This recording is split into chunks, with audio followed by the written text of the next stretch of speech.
Welcome back for a new anime review. Been quite a long time since I've done one of these, but I thought it's about time.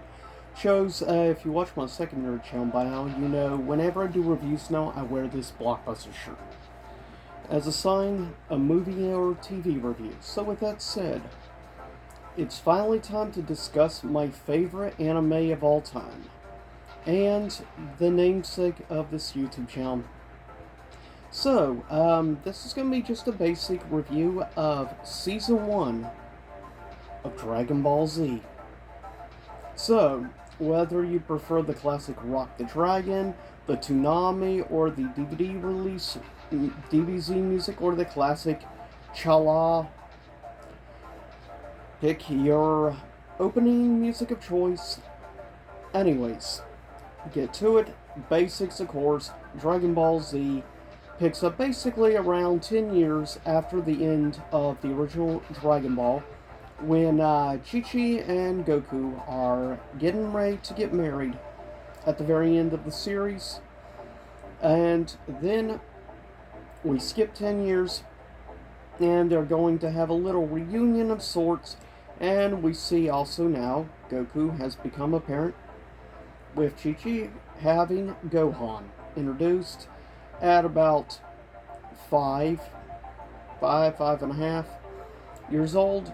Now, one difference is, I will say, between music-wise, you get a very different feel and tone when it comes to music with Dragon Ball Z. If you're used to the original Japanese music and stuff, me, I grew up, I watched the original version of stuff, music and everything that was on the original Pioneer Entertainment original dub of Season 1 and 2. So that was the original I was first introduced to. So when I got this years later, one difference is this version is uncensored, so it has multiple additional scenes. Like, you're talking probably in total in the season, probably about 30 minutes of added footage that was not in the original release on TV or anything, as well as it took time to get used to, because for a long time, for the first two seasons, I was used to, I forget the actor's name, the original English voice actor for Vegeta, though would be replaced by the great Christopher R. Sabat, which is still doing many animes for Funimation to this very day. But with that said, also we see a space pod getting ready to land on Earth in the middle of the farmlands and stuff. And of course, we get the introduction to the first baddie of Dragon Ball Z, and that is, of course, the older brother of Kakarot, aka Goku. And lands, you have a farmer there. In the dub version, it just looks like he's stating you're on my land or something. In the uncensored version, you see he's actually holding a gun, which was censored out, as that issue was also a big problem in things like Yu-Gi-Oh!, where you would have like guards and stuff like pointing just their fingers, it looks like, at people, when in fact they were holding guns, but they censored out the guns.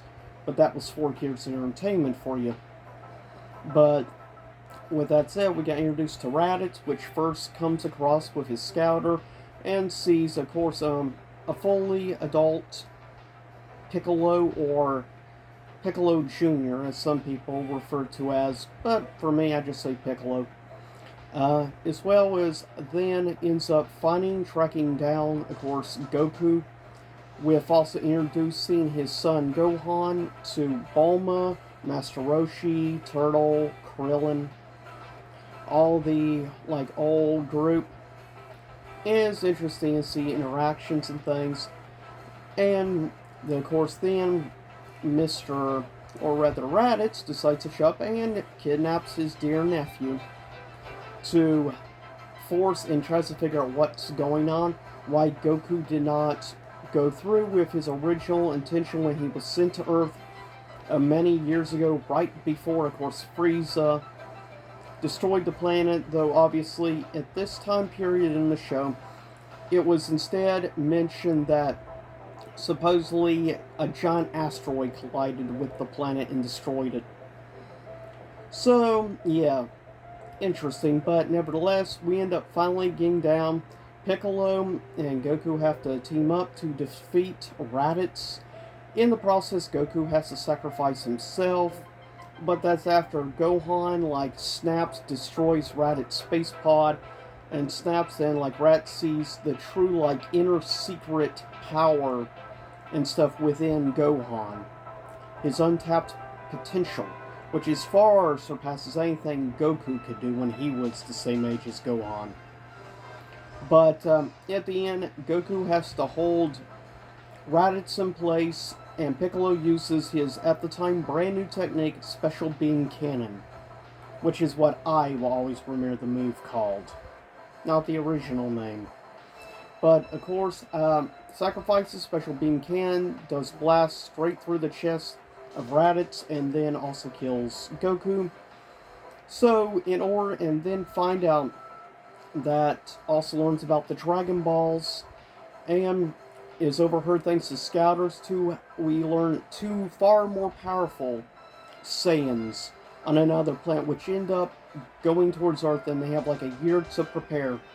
And of course, that is the introduction to Nappa and Vegeta, which then go on their way, and so everyone has to start preparing for training. Piccolo kidnaps and leaves Gohan in the middle of nowhere in order to train him and get much stronger mentally, physically, and be prepared himself, because Piccolo saw what he was capable of, potential and everything. Wasn't quite sure to the overall actual capabilities that Gohan could achieve through his anger. But we see many things throughout time.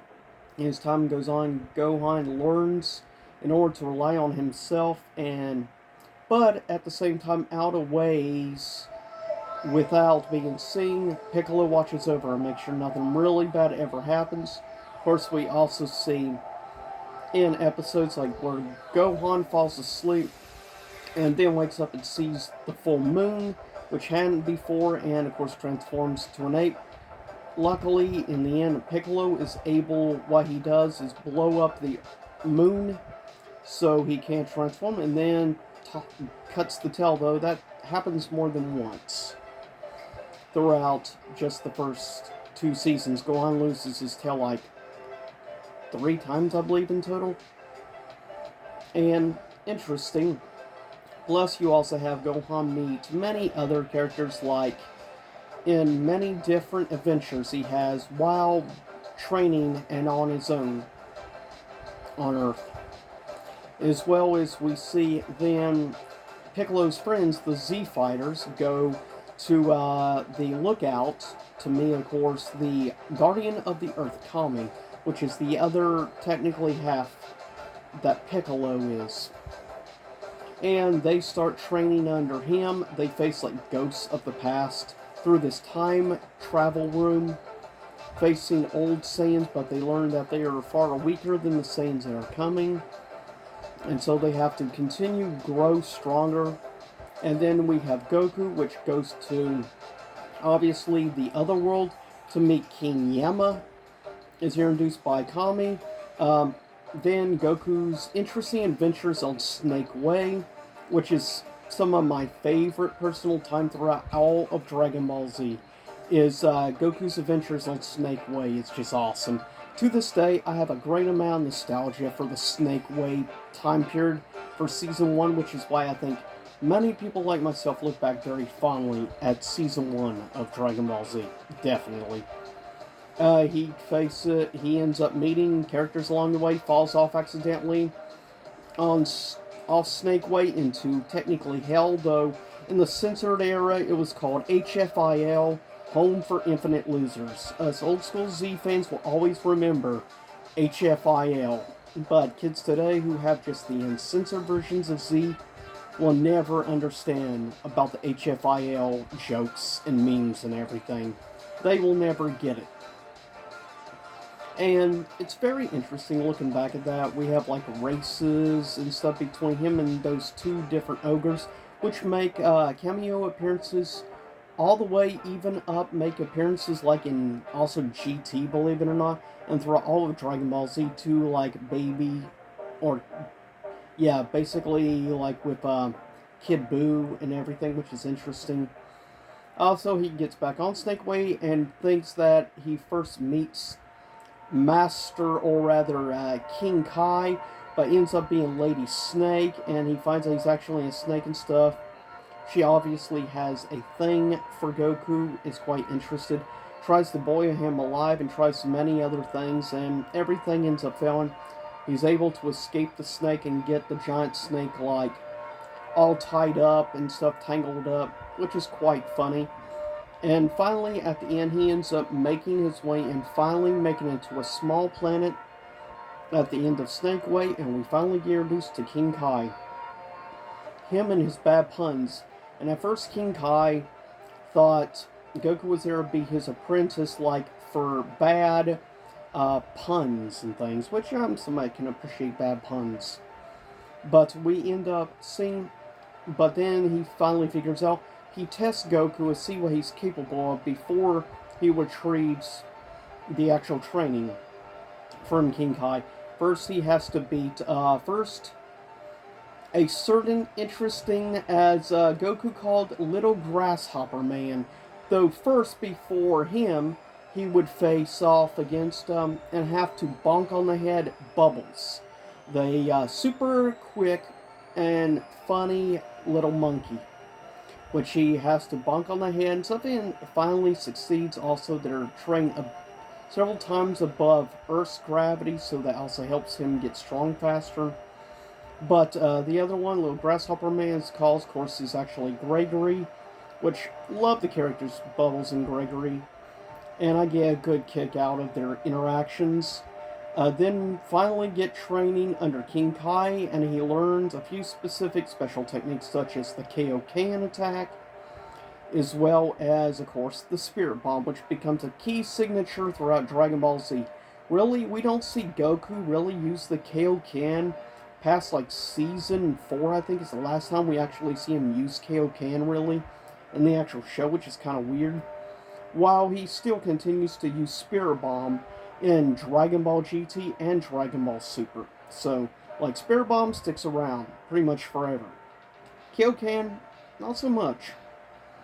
But with that said, they finally get done training, and King Kai tells him about the past conflict and stuff between, on the planet where, like, the Saiyans basically take over, ends up a battle between the Saiyans versus the Tuffles, which of course we get expansion on that, which is now technically non-canon, that being Dragon Ball GT, as Baby is basically the last really remnants of the ancient tech and knowledge of the Tuffles, which would be stopped and destroyed by, of course, King Vegeta, which we would learn more about, and also through specials like, also we learn more stuff involving, like, for instance, Goku's dad, Bardock, in the, which I may do that in a separate video in the future sometime, Bardock, the father of Goku.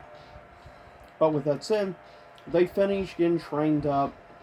Also, we have the Z Fighters getting trained, of course, like Chaozu, Tien, Shinhan, Yamcha, and even Yajirobe, which is kind of, at the time, is the real, like, joke character at the time is Yajirobe, though at the end of Z, of Season 1, towards the end, when they finally clash with, obviously, Nappa and Vegeta, we see pretty much everyone being destroyed left and right when Nappa starts snapping and everything. Like, for instance, we see, first though, they have their little green men, they pop out of the ground, Cybermen, which ends up killing Yamcha, and he dies on the ground, laying down, and that's when the whole meme and stuff really was born about Yamcha being useless. And that's when it all started. And they still use that off and on for stuff to this day, even like special features and stuff in story and Dragon Ball Fighters, which is kind of funny to all the way to this day, and even did a special manga about it recently released. which I recently showed in a comic book pickups video. But with that said, we see more battle, but yeah, Yamcha falls. Then we see the Tien Shinhan has like one of his hands destroyed and gone thanks to Nappa, and Chaozu sacrifices himself trying to destroy Nappa, and Chaozu dies, and then they get ready to try to kill Gohan later on, we see, and Piccolo jumps in front of Gohan and sacrifices himself to protect Gohan, and we see that is really when it's obvious, I think, to many longtime Z fans, that really Piccolo is more of a dad than honestly Goku ever was. Sorry, Goku, but it's the truth. Piccolo was more of a father to Gohan. But with that said, then we would see finally Goku arrive back on Earth from Snake Way to stop him before they kill Gohan. And he finally reveals his real power and stuff. And of course, we have another meme which is born one of probably the biggest memes of all time. It's over 9,000! And in the meme, they actually used the original English voice actor in that meme, not the redone done by Christopher R. Sabat, which I think was better for the meme as a whole. But still very memorable scene to this very day, and still makes me chuckle when I see people use that meme. So Dragon Ball Z honestly gave us a lot of memories, whether it be memes or many other things throughout the years. Also gave great material to use years later by Team 4 Star with Dragon Ball Z Abridged. That was always more of a Yu-Gi-Oh! Abridged fan than Z Abridged fan. So, good job, Little Karibo. But anyways, with that said, overall, as a whole, we get to see a bigger battle. Of course, finally, Nappa is defeated really quick, and basically, Vegeta is like he'll help him. He grabs him, then throws him into the air, and is like, maybe you'll be less disappointing in the next dimension. And kills him, and he's like, you dirty rat. And for some reason, Vegeta like licks his lips. I never quite understood or got that part. It was weird.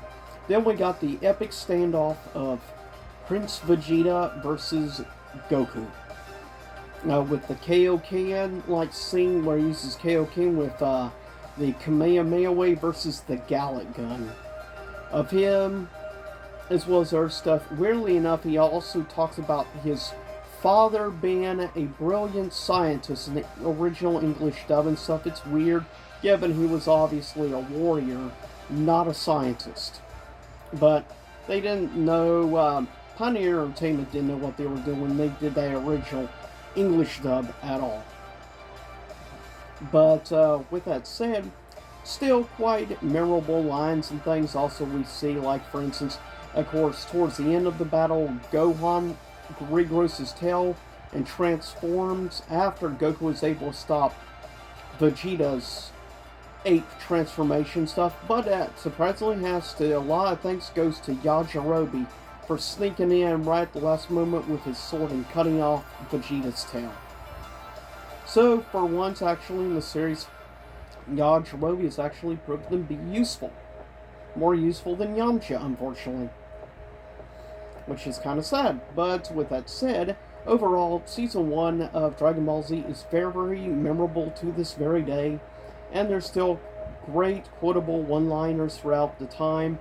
And it's kind of funny looking back at some of the old censorship or thinking back about things from one time or another. And sometime in the near future, I'll get around to reviewing also Season 2 of Dragon Ball Z, which is more known as the Namek Saga, where this was known as the Saiyan Saga originally. But with that said, I'll see y'all next time. Same YouTube time, same YouTube channel. And of course, on my grading scale, Season 1 Dragon Ball Z gets an A+. Because it is arguably, in my opinion, Season 1 is probably in my top 3 favorite seasons of the series as a whole. But with that said, I'll see y'all next time. Same YouTube time, same YouTube channel. Hopefully enjoyed the music in the background, retro wave. But I'll see you again soon enough.